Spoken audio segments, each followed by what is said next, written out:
પર આધારિત પર્વ તીર્થીઓ ભગવતને જોતા શ્રેયાંસ કુમારને પૂર્વજન્મનું જ્ઞાન જાતિ સ્મરણ થયું. પોતાના આંગણે પધારેલા પોતાના વડદાદા ઋષભદેવ ભગવાનને શેરડીના રસનું દાન કર્યું. શુદ્ધ ભિક્ષા મળવાથી ભગવાને પ્રાણનું કર્યું. તે વખતે ગગનમાં ધ્વનિ થયો, અહોદાન અહોદાન ની ઘોષણા સાથે દિવ્ય વૃષ્ટિ થઈ. માટે કહ્યું છે કે પરમાત્મા ઋષભદેવ જેવું શ્રેષ્ઠતમ પાત્ર, શ્રેયાંસ કુમાર જેવો ભાવ, શેરડીના રસનું દાન ઉત્તમ ગણાય છે. તેમાં આદિદેવ પ્રભુના એ તપનું નામ વર્ષી તપ પડ્યું અને શ્રેયાંસ કુમારના દાન ધર્મનો પ્રારંભ થયો. ત્યાં શ્રેયાંસ કુમારે લોકોને દાન ધર્મ સમજાવ્યો, જેમાં અન્નનો એક કણ કે પાણીનું એક ટીપું પણ લેવાય ન હતું. એ 400 ઉપવાસની શ્રી ઋષભદેવ પરમાત્માની ઘોર વીર ઉગ્ર તપશ્ચર્યાના પારણાનો દિવસ એટલે અક્ષય તૃતીયાના પાવન પર્વ તરીકે સુપ્રસિદ્ધ થયો.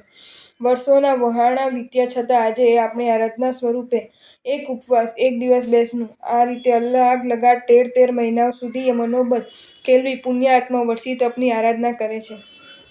આપણે પણ આપણા જીવનમાં એક વખત આવી આરાધના કરી જીવન ધન્ય બનાવી અક્ષયપદને પામીએ એ જ શુભ ભાવના. વૈશાખ વદ છઠ જૈન શાસ્ત્રની જબ્બર જો કોઈ શાન હોય તો તે છે શત્રુંજય તીર્થાધિરાજ. જેમના ગુણો જેટલા ગાઈએ તેટલા ઓછા છે. એટલું જ નહીં, જ્ઞાની, મહાજ્ઞાની, કેવલ જ્ઞાની એવા મહાવિદય ક્ષેત્રની પૃથ્વી તલને પાવન કરતા શ્રી સિમંદર સ્વામી ભગવાન પણ પોતાના મુખથી આ શાશ્વત ગિરિરાજના મહિમાનો ગુણગાન કરે છે.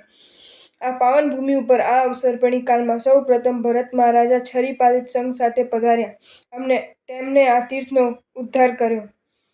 પ્રથમ જીર્ણોદ્ધાર કરાવ્યો. એમ કાળ પસાર થતાં જે તે સમયે ઉદાર દિલ દાનવીરોએ આ તીર્થનો ઉદ્ધાર કર્યો.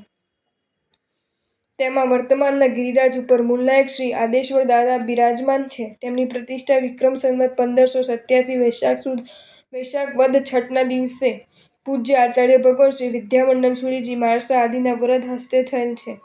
તેથી દાદાના વૈશાખ વદ છઠના વર્ષગાંઠના દિવસે કેટલાય ભાગ્યશાળીઓ પધારી દાદાની સાલગીરીની ઉજવણી કરી ધન્ય બને છે. આ દિવસે અષાઢ સુદ ચૌદસ જે પુણ્યશાળીઓ સિદ્ધગિરિના છત્રછાયામાં રહી ચાતુર્માસની આરાધના કરવા ઉદ્યમવંત બને છે તે પુણ્યાત્માઓ શાશ્વત ગિરિરાજની ચાતુર્માસ પ્રારંભના પૂર્વ દિવસે યાત્રા અર્ચના કરી ધન્યતા અનુભવે છે.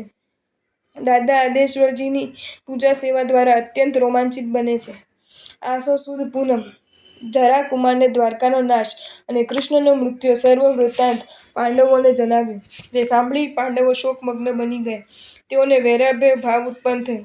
સંયમની ભાવના ભાવવા લાગ્યા. નેમિનાથ પ્રભુનું નામ સ્મરણ કરતા વિરક્ત થયેલા પાંડવો સંસારની માયાજાળનો ત્યાગ કરવાનો દ્રઢ નિર્ધાર સાથે રહ્યા છે. તે વખતે સર્વજ્ઞ પ્રભુ નેમિનાથ પ્રભુનું નામ સ્મરણ કરતા વિરક્ત થયેલા પાંડવો સંસારની માયાજાળનો ત્યાગ કરવાનો દ્રઢ નિર્ધાર સાથે રહ્યા છે. પાંડવોના બોધ માટે ધર્મઘોષ મહામુનિને 500 મુનિઓ સાથે મોકલ્યા. તેમની દેશના ધોધમાં સ્નાન કરતા પોતાનો પૂર્વ ભવ પૂછ્યો.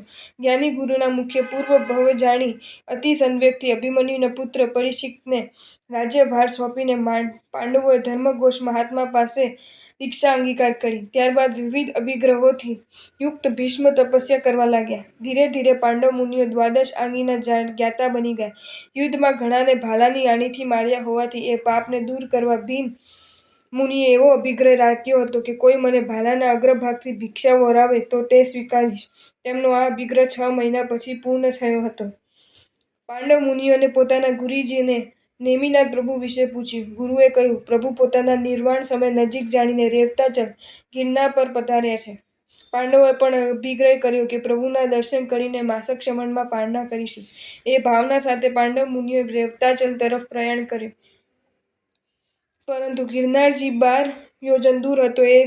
ત્યાં તેમના રસ્તામાં ચારણ મુનિએ પ્રભુના નિર્વાણના સમાચાર આપતા પાંડવ મુનિઓની ભાવના અધૂરી રહી. ત્યાંથી પાંડવો વિમલાચલગિરી તરફ પધાર્યા. ત્યાં પહોંચી અનશનનો સ્વીકાર કરી આસો સુદ પૂનમના દિવસે ઘાતિક કર્મોનો ક્ષય થઈ જવાથી પાંડવ મુનિઓને કેવળ જ્ઞાન થયું અને આયુષ્ય કર્મ પૂરા થતાં 20 કરોડ મુનિઓ સાથે મોક્ષ સિધાવ્યા.